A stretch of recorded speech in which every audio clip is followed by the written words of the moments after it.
Vous a-t-on déjà dit que vous aviez une attitude paradoxale ou que vous aviez fait une remarque paradoxale ?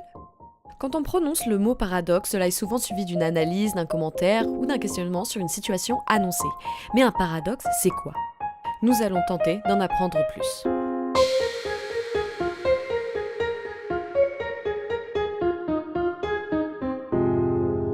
Un paradoxe est d'abord une opinion contraire, surprenante, allant à contresens de pensées communément admises. De son étymologie grecque para, qui veut dire à côté, et doxa, qui veut dire opinion, dans le sens d'une opinion généralement admise par un grand nombre, le paradoxe est une chose qui paraît défier toute logique car il présente des aspects contradictoires. Le mot paradoxe oppose donc deux parties. Nous avons une question et une réponse qui ne peut pas à première vue être la bonne. L'esprit humain révélerait quelques faiblesses de perception et de jugement. C'est là que ça devient intéressant. Les premiers exemples de paradoxes connus comme tels remontent à l'Antiquité grecque. Les plus célèbres sont ceux de Zénon d'Élée, qui soutenait la doctrine de Parménide, un philosophe grec mort 5 siècles avant Jésus-Christ. L'exemple le plus connu des paradoxes de Zénon est celui d'Achille et la tortue, qui met en scène un héros grec, grand coureur, et un animal qui se déplace plus lentement que lui. Une course est disputée entre les deux protagonistes. Achille laisse une avance de 100 mètres à la tortue. À partir de là, il serait logique de penser qu'Achille gagnerait la course. Or, d'après Zénon, Achille ne pourra pas remporter cette course. Comment ça se fait ? Eh bien, Zénon fait valoir que si Achille veut rattraper la tortue, il devra d'abord rattraper les 100 mètres que la tortue avait d'avance. Et quand il aura rejoint cet endroit, la tortue n'y sera plus, elle aura avancé, et Achille se devra de rejoindre la nouvelle position de la tortue. Mais quand ce sera fait, la tortue n'y sera plus non plus. Vous me suivez ? Si l'on envisage toutes ces étapes, qu'Achille devra accomplir l'une après l'autre pour rattraper la tortue, il n'y arrivera jamais. C'est là que pour décrire un phénomène incroyable, je vous dis « Achille ne rejoindra jamais la tortue ». Logique, non ?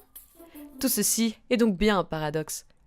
Donc, le paradoxe, fait qui s'oppose à la logique, se retrouve dans tous les domaines possibles. Mathématiques, physique, rhétorique et bien d'autres encore. Comme nous disait Bénac, le paradoxe cache souvent sous une formule ou une idée qui paraît étonnante une vérité que l'on peut soutenir. Voyons à présent les différents types de paradoxes selon les domaines désignés. En physique, c'est la problématique de perception et de réalité qui est mise en avant. Parlons dans ce cas du chat de Schrödinger.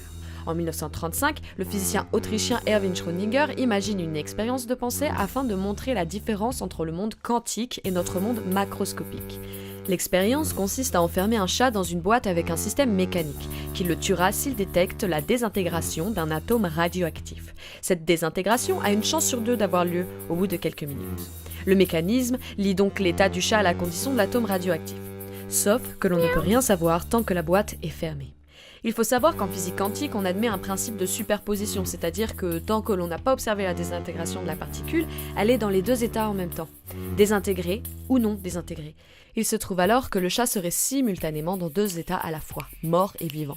Ce qui crée le paradoxe tant que cette boîte n'est pas ouverte. On peut même considérer que c'est l'observateur qui va tuer ou laisser vivre le chat. Le paradoxe serait-il un cas d'interprétation ?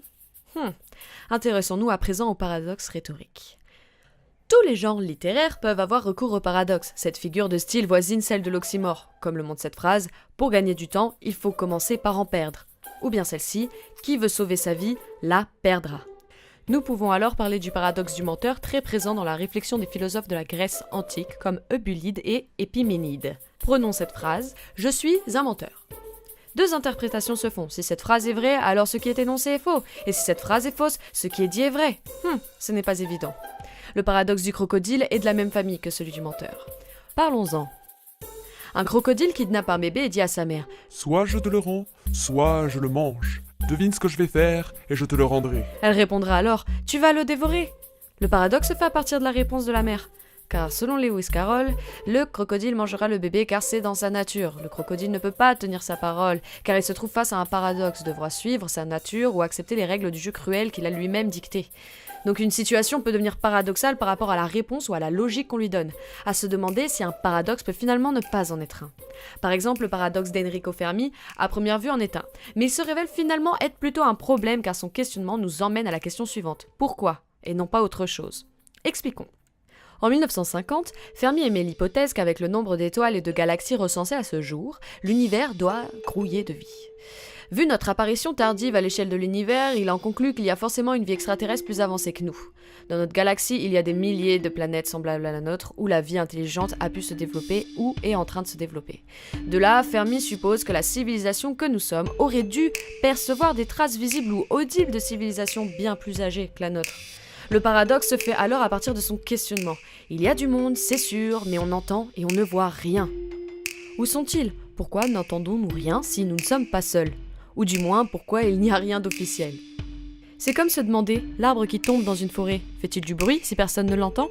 Cette phrase met en évidence l'importance de la réception et de la compréhension de ce qui a été énoncé. C'est-à-dire si quelqu'un est là, présent, mais aussi selon l'opinion de celui à qui est soumise la question.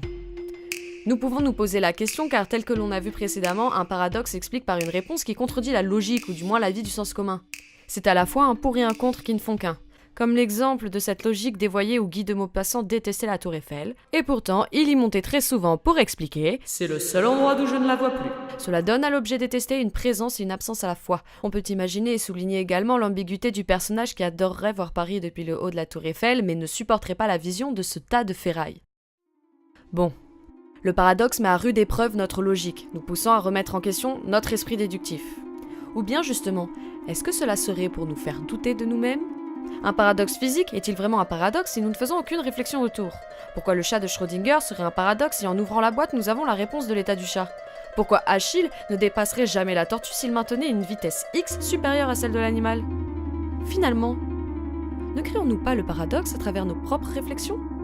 Si nous n'imaginons pas le paradoxe, il n'est rien. Si le paradoxe vit uniquement à travers les pensées et les recherches de l'être humain, existe-t-il vraiment ? Ou n'existerait-il que dans le discours et la langue comme dialectique d'une contradiction et en son assimilation par le discours de morale ? Voilà. Pour que le paradoxe existe, il faut une morale, une opinion, et encore largement partagée, ce que Husserl appelait la doxa. Parler du paradoxe serait alors peut-être l'exercice très sain de mettre en doute les pensées mainstream.